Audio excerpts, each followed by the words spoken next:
The extent of Mr. Pearson's involvement does not stop at large campaign contributions.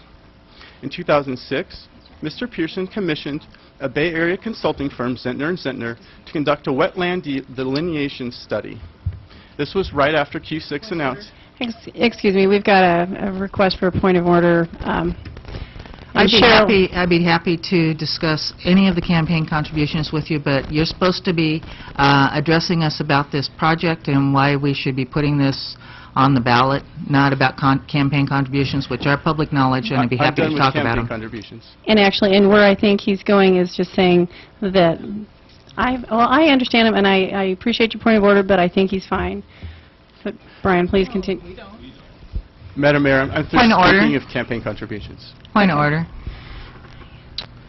I guess I would just throw in, Brian, that I recently fired my campaign manager because he told me to do F-bombs on KHUM. Wasn't very good advice for me. I'm with Linda. If you want to talk politics and campaign contributions, you could come and maybe sign up as my campaign manager. We'll talk about that. But seriously, can we talk about the ballot measure and can we move on to the project? Reason we're here. Well, and I believe we got his consent to do that. Or come back in 2 weeks. We're going to have and campaign point order finance also reform on the agenda.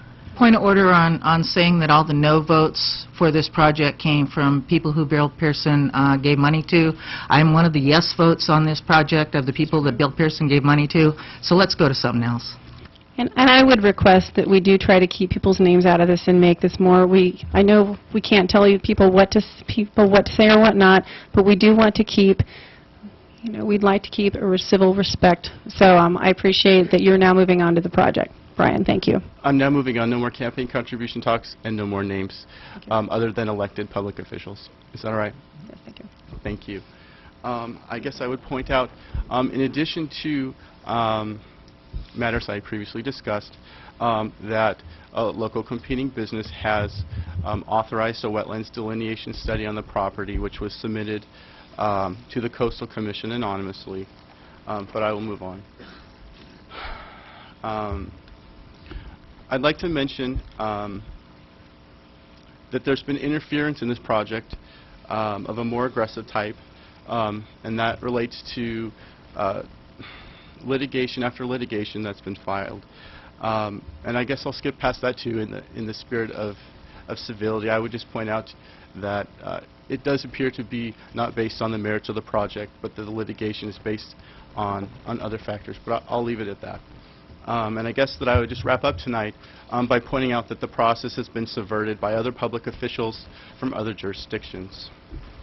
I've personally reviewed evidence that County Supervisor Mark Lovelace, a member of the Humboldt County Board of Supervisors, which again has absolutely no jurisdiction over projects in the city of Eureka, has traveled to Sacramento to lobby the State Lands Commission to stop negotiating with the settlement over this property in a PowerPoint presentation that he gave to them regarding big box development.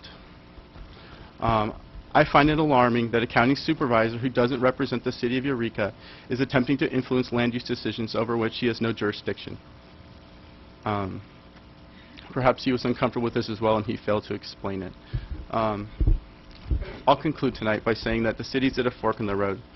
I hope that you'll entrust the future of Eureka to be determined by its own citizens and not permit the process to be manipulated by narrow special interests, agenda-driven politicians, litigious, faux environmental groups, and representatives of the city of Eureka. Thank you. Thank you, Brian.